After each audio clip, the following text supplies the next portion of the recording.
everyone, Matt here on another edition of Ask Ron. Ron, how's your day going? Well, it's kind of gloomy out here, but other than that, I'm going good. I just got back from a 3-day mastermind retreat that we attended. Not mine, but some really high rollers in the industry were in the room, and it was just a massive amount of information and multi-million-dollar ideas. So I'm ready to... What do you got for me? Let me guess. You got questions from Tony and Angie. How'd you know? They ought to get a reward for the most questions of the year. Right? Oh, man. They ought to over here. Get a reward. Yeah. All right. Don't look for anything in the mail. Huh? The first, I would say, 8 questions I think we have are from Tony and Angie, who are out in Ohio. I'm sure they're easy ones.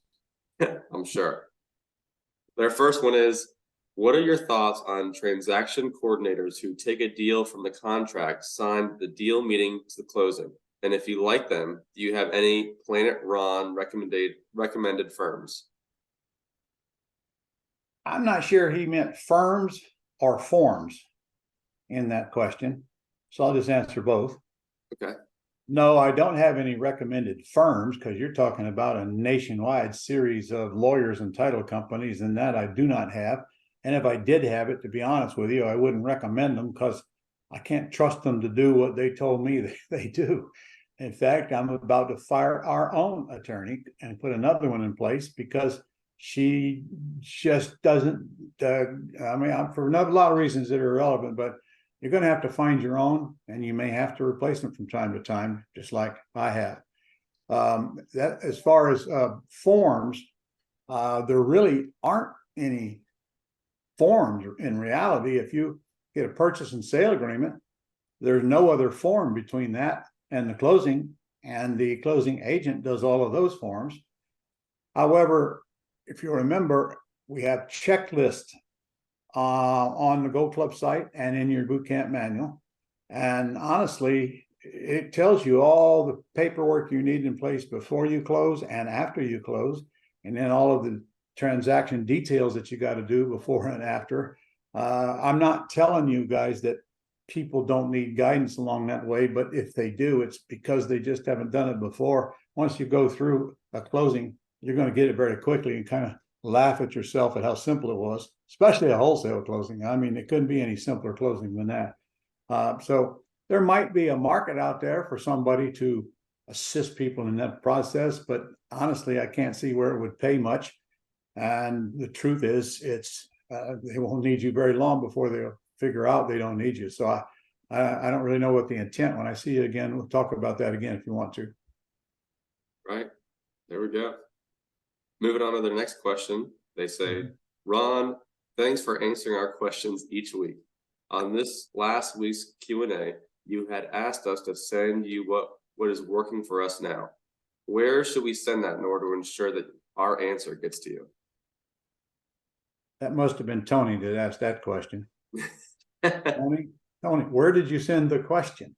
Okay, send it the same place and I'll answer it right here on video. And I would encourage all of our listeners to do the same thing. When you find stuff that's working, come on, don't keep it a secret. You owe it to the rest of the group. I mean, we are a group, so let's work as a group. So send in what you learn that would benefit the other people. I'll make sure the word gets out. That's right, Tony. You can post it on the forum there, or you can email us at ask@ronlegrand.com. Yeah, I mean, the forum is definitely for questions, but it doesn't mean you can't put comments in there too. That's right. Okay, moving on to the next question. They say, when dealing with people going through foreclosure, there are a number of ways that we can help them. One is a short sale, takes a long term, but can get a deep discount, like you mentioned on your podcast with David Randolph. Or 2, subject 2, like Jay Connor teaches, that may go faster, but maybe not have as deep a discount. Which would you prefer to lead with a seller, and why?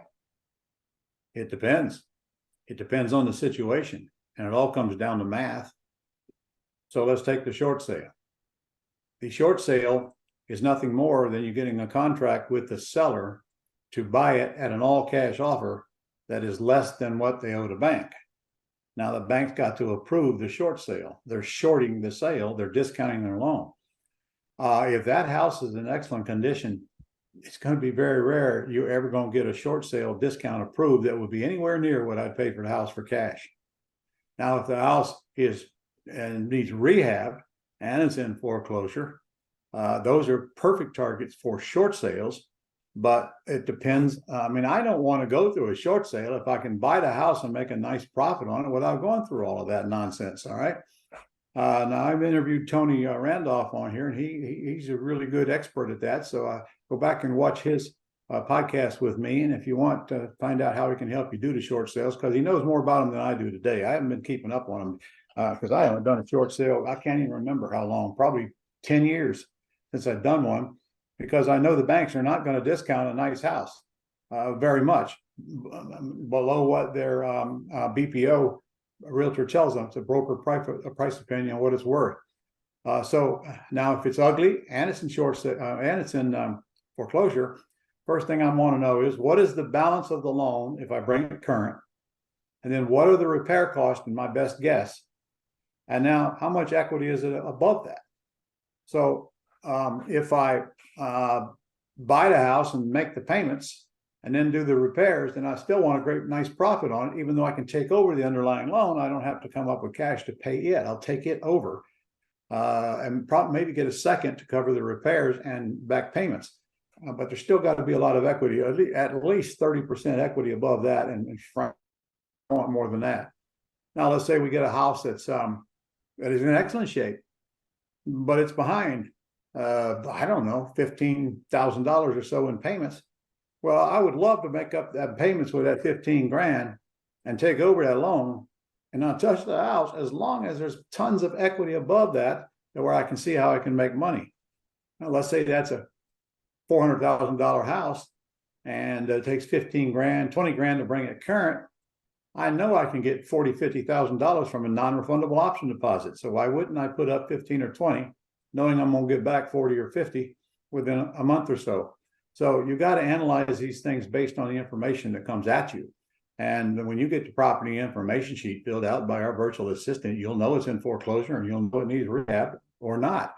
So you got to be able to apply the proper exit strategy based on the proper buying strategy based on your proposed exit strategy. And that's all going to be determined by the math.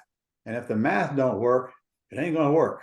Okay. And a lot of these foreclosures, the math is not going to work. They don't have enough equity to make up these massive payments because this long period of time that this moratorium that the government gave them. What the government didn't tell them was that after this moratorium is over, now they got to go requalify to reinstate that loan. And a lot of them cannot requalify. So yes, every year that goes by, or every year we have the foreclosures are getting more and more. But you've got to understand how to apply the math if you're going to work foreclosures. And also you better understand the law in the state where you're going to work, because the people in foreclosure are kind of a protected species. Now, I got to tell you, last week, we bought one at the courthouse sale, courthouse steps, okay, the foreclosure sale, which nowadays you do it online. There ain't no courthouse steps. And we won the bid, and we won the bid at $260,000. And I think the property's worth about $385, something like that, in good shape. So we got that. We won the bid. All right. Now, as it turns out, they filed bankruptcy 10 minutes before the hammer dropped on the sale. Okay. So now there's litigation going on. It's going to be about another 3 weeks before we get an answer. So I don't know if we're going to get the house or not.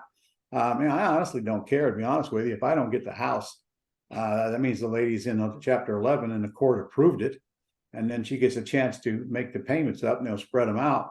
But, based on my conversation with her the day we bought the property, I don't think she's going to be able to do that anyway. So she's just buying time to live in the house, having a place to go. So, but if she can get it out, God bless her. I honestly don't care if we buy it or not, if she can get it out. But if we don't buy it, it's because the bankruptcy court killed the sale, basically, is what you're trying to do. Now, I don't know why I brought that up, but it's an interesting story, wasn't it? I thought it was great. It's the best way you're going to learn this business, get out there and do this business. You learn this stuff as you go. I don't know if she's going to win or lose that case. I don't think anybody else does either, because it's all up to the judge and what kind of mood he's in the morning when they go in front of him. And I'm not going to lose regardless. I'm either going to get the house or get my money back, and then go next. Quit crying over spilled milk. No milk another cow. That's right. On the other hand, we closed on one this week where I paid retail price for this house, believe it or not, because he owed almost retail price. Okay. And then I gave him some money on top of that. I got a nice house, good condition, decent payment, and I did it for the house. I'll get my money back putting a lease option tenant buyer in there, because I got about 14 grand in this house right now. But I won't make any front end profit. I don't care. I want the house. I want all the goodies. I want the cash flow. I want the appreciation, the depreciation, the debt pay down. I want all of that stuff more than I wanted the front end payday. So it's case by case. You can come to my seminar and we'll lay it all out for you, and we'll do deals right in front of you. But the more you learn, the more you earn, because the easier it is for you to take what's in front of you and apply a solution that'll make you money, where frankly most of your competitors don't have a clue how to make money, especially the guys that are in the wholesaling business. Spend their whole life wholesaling houses. Look at all the pretty house, all the terms, all of the things they pass up just looking for the junkers that need rehab. I'm not going to argue with that plan. I mean, we do wholesale deals as well, but right now that's all we're doing really is wholesale or terms. And of course, that could be in foreclosure or out of foreclosure. I think we bought 3 houses this year so far at the foreclosure steps. So if you guys can raise the money, you want to keep an eye on that. There's a lot of work for nothing in that, because they get bailed out right at the last minute. But if you can come up with the cash to buy them, it's all on your computer. My partner Adel just checks the computer every week, and there's all of them in foreclosure. And frankly, he goes by and looks at some of them, they're just in excellent shape, and and so he has the information up there to make an offer. So I think 1, 2, 3, maybe 4 this year that we've bought at the courthouse steps. Have no idea what brought that up, but I'm on a roll. So stop me and give me the next question. Hey, I thought it was a good story. All right, moving on to our next one. Tony and Angie say, there is so much stuff out there about real estate investing. I have chosen to only listen to people that you endorse, and only to the extent that you have had not to correct them on the Mentor podcast. How do you choose who you interview on the Mentor podcast? We interview people who are very good at what they do, and we know that they do it, and that are willing to pass that information on to others. And sometimes we interview people that don't have anything at all to sell. I just extract valuable information out of them. And like this mastermind group that I just came back from, a lot of them come out of that, because there was 340 people in that room. You can't help but have some really good players in there from all aspects. A lot of them even outside of real estate. For example, I interviewed Nate Hare on IRAs not very long ago. Well, he ain't into buying real estate. He's into selling IRAs and setting you up to get tax-free income, so that kind of thing. And we vet them to the point to where we know they're real. We know they do what they say. But I got to tell you, that doesn't mean you still shouldn't do your own homework, because we can't guarantee that we don't do a background search on everybody we interview on the podcast. So use your own judgment. If you like what you hear, fine, move forward. We don't do anything that don't have a guarantee in it anyway. So try to take the risk out of it. But be careful you don't get so skeptical. You don't take advantage of any of the opportunities presented to you, and you lose ton. You have no idea how much you would lose. Now, we don't sell on the podcast, but we send them to a place to where they can buy if they like what they hear. Most of the time, sometimes we don't even do that. But we got some pretty darn good people on that thing, I'll tell you. That is for sure. And so if you're watching this and you're not a member of thementorpodcast.com, go sign up so you'll get the notification, because we air it every Wednesday, and you'll get a notification and a reminder of it. And they're all archived right there where you can go back and look at them anytime you want. I mean, there's so many on there right now. I don't know how many I've done. You're up in the 140s, almost 150. 150? Almost. I think it's at 137 maybe. And they keep on coming. And they're all also on your Facebook, Ron. So if you're not following Ron on Facebook, guys, make sure that you do that. It's great information on there as well. If you guys follow everything that I got online, you will never get through it before you're dead. So you better get started now. All right, Ron, our next question is a good one, man. All right, go ahead. This is a great question. I'm curious to hear your answer. Tony and Angie say, what are your top 3 things that you learned from Dan Kennedy that made you a better real estate investor? Top 3 things, I don't know, but there's only one that would incorporate all of those anyway, and that is Dan Kennedy taught me the art of marketing. And when you learn the art of marketing, you can apply it to any business. Unfortunately, you're never going to stop learning about the art of marketing because it's changing constantly, which is why I took 3 of my team down to this event just so they could sit there and get this information. And we got, can't tell you how many things we got to implement from it. And I was in Dan Kennedy's mastermind group when he started it in 1997, and it was $25,000 a year back then. And I only missed 1 year between then and the time he stopped 2 or 3 years ago now when he got sick. And we flew all the way to Cleveland. I think it was month before last, just to see him in a 2-day presentation. And this is after he got out of hospice, for crying out loud. We thought the guy was dead. Everybody thought he was going to die, but he came out of it, not in the same shape he went in. But Dan Kennedy has made me more money than any other human being alive. I thought that was a great question. But you might want to note, I just didn't go to a seminar. I've been with him since 1997, for crying out loud, 3 times a year. And I had to fly to Cleveland. Jeez, I mean, enough punishment already. And the truth is, I hired him after seeing him at a seminar in 1991 to write a sales letter. So that relationship has gone on, holy moly, 4 decades now.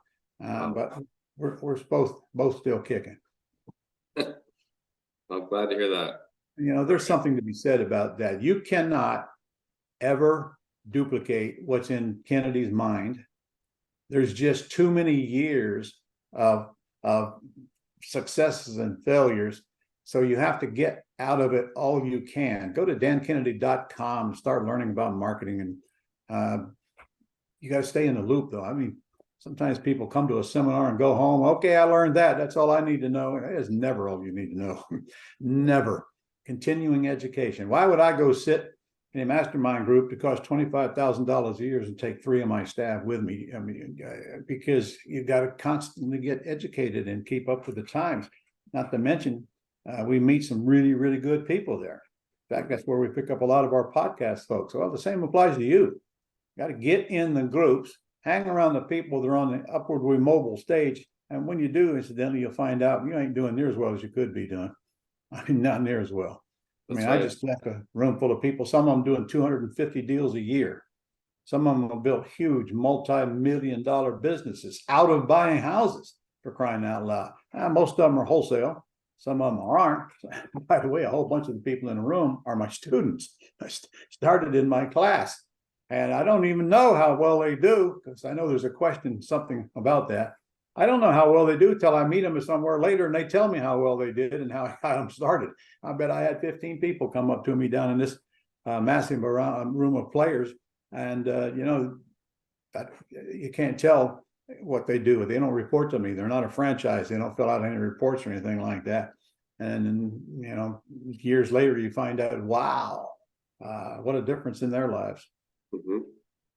All right, Ron. Well, you kind of were reading my mind there. Their next question is, I know this is a hard question, but what do you consider your greatest student success story, and why?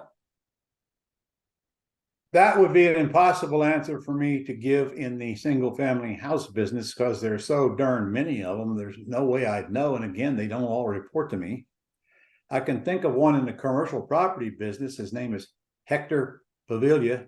Lives in California.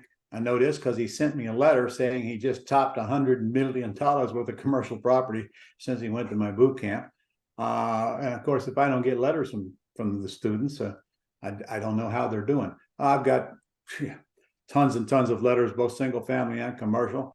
And in fact, there's Tish's fiance, Mark Mostek.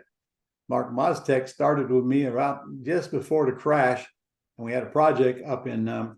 First, he started in the boot camp, and then he went out and found a project, and we became partners on that. And that project didn't work out because of the crash. So we get out of that, and so he goes out and he hangs around with people that are in the commercial business though, and works for a guy that did commercial loans and learned so much. And the moral of the story is, this year he became a multi-millionaire in cash because of one project that he did up in Massachusetts, living in Florida. He took an ugly box, a big box that was closed up, and he turned it into a really nice self-storage unit. He got a partner to put up the money, and he got a partner to put up the equity and get the loan to do the deal. So Mark did all of this, and one deal made him a multi-millionaire. And I don't mean in equity, I mean in cash. So there's so many examples out there. I don't know what's the best. I don't know if I got anybody even in the top hectare, but I wouldn't know unless they send me a letter. I was thinking about Hector too. That's who I thought you were going to say. Great story. Great story. You do have quite a few of them, though. I don't blame you for not being able to remember a specific one. And the older I get, the less of them I remember. So send me the letters, guys, because I like them. I like reading them. All right, Ron. Tony and Angie's next question is, in today's real estate investment climate, what do you consider the greatest threats and opportunities? For example, the rise of interest rates and foreclosures opportunities, or the probability of increased regulations such as subject twos? I don't consider any of them a threat. In fact, I don't even see a threat. Regardless of what the interest rates are, people are still going to sell and buy houses. Remember, when I started, they were 16.8%. And people were still buying houses. Not as much. Okay, realtors were dropping like flies. As far as the inflation goes, there's no doubt that it's taken a toll. Less people are buying. They can't afford to, but there are still people buying, and there's still people building. Because I don't care what's going on around us. There's always going to be people who want to sell and others who need to buy. And I don't see that stopping anytime while any of us are alive. Other threats, the laws are changing from time to time. For example, there are several states that have outlawed assigning contracts unless you have a real estate license. So what? That don't bother me any. That just means if you live in one of those states, you better get good at getting private money to fund your deals. And then no law is going to stop you from selling the house if you sell it the same day, as long as you buy it first. And that's the worst case scenario. Or you just don't do the wholesaling deals, which would reduce your competition because they won't do what it takes. First time you hit a roadblock, they're gone. I can't think of anything else. What else is threatening us right now? I don't know. You got any idea? No, I thought you hit the nail on the head there. Not worry about that, guys. They're not going to do anything to stop you from buying and selling houses. If they do, the whole economy is going to crash and burn, because housing is what keeps the economy going. As housing goes, the economy goes. And I've been through 6 or 7 cycles, but I'd never stop buying houses. We just adjust. Right. Well, we've come to Tony and Angie's last question of the day. That question is, I need to submit this clarification so that I can play it for a friend in my RIA group. True or false? You do not need to be a realtor or involve a realtor in helping a homeowner go through the short sale process. Well, first of all, you're not helping the homeowner go through a short sale process. You're doing it for them. Second of all, it depends on the lender, because some of them will require the seller to list the property before they'll do a short sale, and some of them don't. Some of them don't require a realtor, and some of them do, and it's still that way to today. But for the most part, you can do the short sale yourself, unless the lender says we need a realtor. Now, they're always going to send a realtor out to do a broker's price opinion on the house before they approve the short sale, but they're sending them, you're not sending them. So again, it's case by case. And the only way you're going to find out what the rules are is to get out there and do them where you live, and you'll quickly see if there's any roadblocks, and hopefully learn how to remove them if possible. And I don't mind you doing a short sale, just as long as you got patience, because you're moving at the bank's pace, not yours.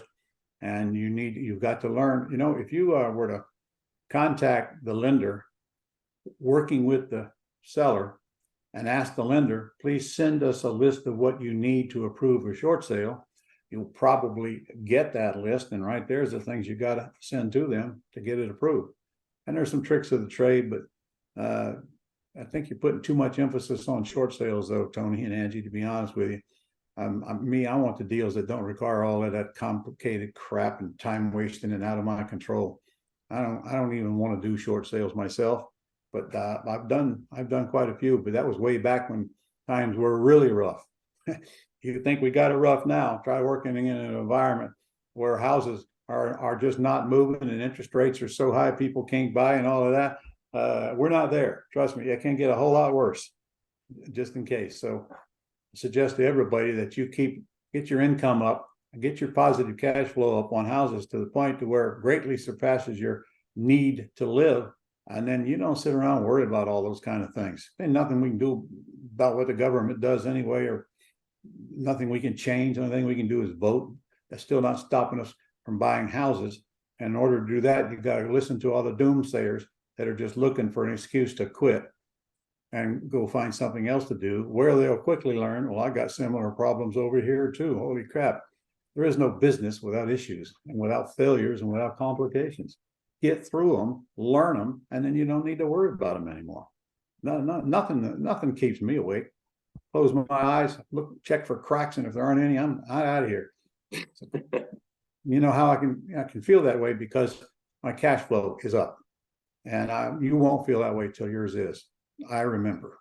All right, Ron. We gotta move on to our next question. Go ahead. This one's from Caleb in Missouri. Caleb says, "Hello, Ron. How long would you let a no lead sit before you follow up with it, or does it not necessarily matter?"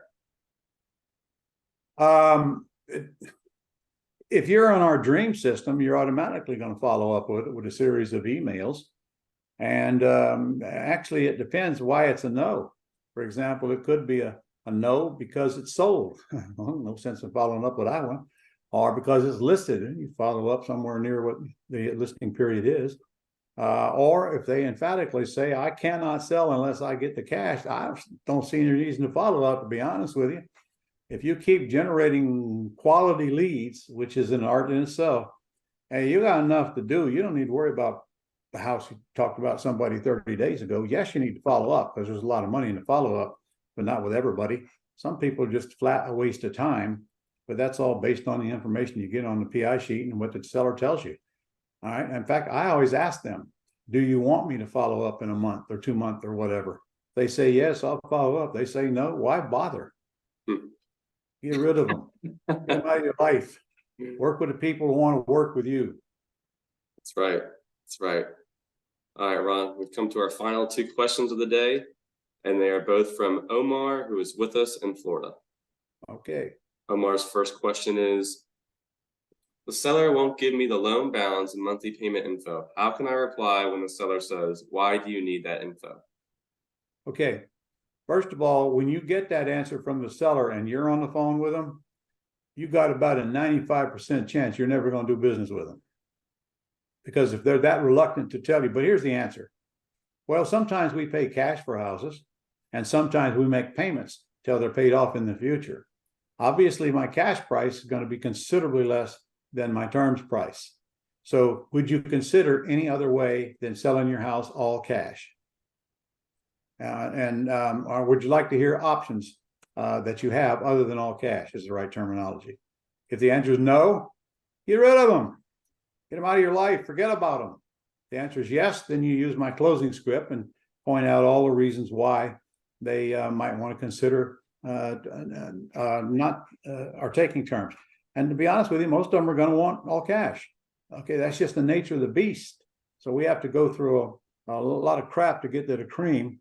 And fortunately, that's one or 2 minute call per lead. No, or if it's a no, if it's a yes, maybe a 10-minute call.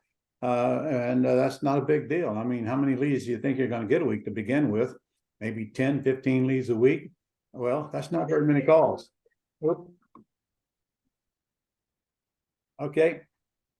All right.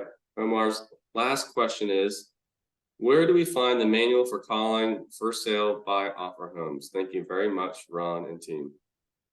Where do we find what? For The sale? manual for calling FSBOs. Say it again. I didn't get it. Where do we find the manual for calling FSBOs? Oh, the manual. Okay, that's the word I missed. There is no manual. It's called a script. It's my closing scripts. They are on your Go Club site under resources and under scripts. They are in my terms manual. They are in my quick start real estate manual. And, you know, that's plenty right there. Obviously, they're free on your Go Club site. And there's only 3 or 4 of them. And they're not very long. And they all solve the same problem. We ask the questions to sellers and they give us the answers, thus making us the offer. So we even have one to make an appointment when we like their answers. And we have one taken over subject to, and in that case where they say they'll sell for what they owe. So they're right on your Gold Club site. If you're watching this, you remember they're free. You might ought to actually go on that on your homepage sometime and look around there. There's all kinds of cool stuff on there. And I say this jokingly because when I do live events, I ask the class, how many of you went up there and pressed that training button and saw all those, about 5 hands go up. How many of you hit the resource and looked at all the forms and agreements and countless documents that are on this site over the last 12 years? Maybe a third of the room. So, that's probably our fault. Maybe we don't do a good enough job to get you on there and coach you with what's on there. But you got to spend some time on that Go Club website. This is just a massive, massive mountain of information, and we add to it almost every single day, and for the lousy fee you're paying for the Go Club site. Trust me, it's the best bargain in real estate today. And remember, first thing you got to do is go hit the FSBO lead service, punch on it, go pick your 2 counties, or you're not going to get any leads. And I even have people that tell me I'm not getting any leads, and they say they never did that. Well, you won't either. And then you get these leads coming in your inbox, and they're all FSBOs advertising online. They're not the best quality leads, but the last boot camp we did, which was in Ohio, we got 9 deals, I think, out of a total of 71 leads, of which we only reached 42 of them on the telephone. No, 7 deals. 7 deals out of 42 leads. Come on. Those deals, I promise you, some of them were really, really high paying deals. So it's just a matter of math. And remember, those were from the low quality FSBOs online. Think of what's going to happen when you start generating quality leads, which we also have a course on that if you're interested in it. Just taped it a couple of months ago. Right. All right, Ron. Well, I think that's all we have for today. All right. Well, guys, I got a commercial boot camp coming up, and I mean, it's coming up fast, like next week. I would strongly advise you to get in that thing if you can, because I only do 2 of them a year. And there's a massive amount of money laying there for you. And I don't want you to think that you got to give up single family houses to do commercial. No way. No way. You work on both, as I do. Okay. And you're going to see a lot of deals been done and a lot of deals that we process. And you can even bring leads yourself if you want to on commercial properties. But you're not going to get anywhere else what is taught during that 3-day event. And I still teach it. Might want to think about that. And also got business management coming up before the end of the year, which is a 3-day event also that I teach. And it's all about managing this business and creating a plan and fixing mistakes that people make consistently on running their business. And if you think about it, the enemy is here. It's us. Almost all of your problems are self-inflicted, because who's going to teach people how to run a business? I mean, they don't even teach it in school. And how would the teachers qualify? They don't run businesses. So might want to put that on your agenda. Now, if you're in a master's program, it's free. If you're not, you can still purchase it and come and see me, and you can bring a guest for free. And same with the I hate to cut you off. We got about 30 seconds left until we gotta get off here. All right, see you next week. Is that fast enough? That was great. Have a Okay. good one, guys.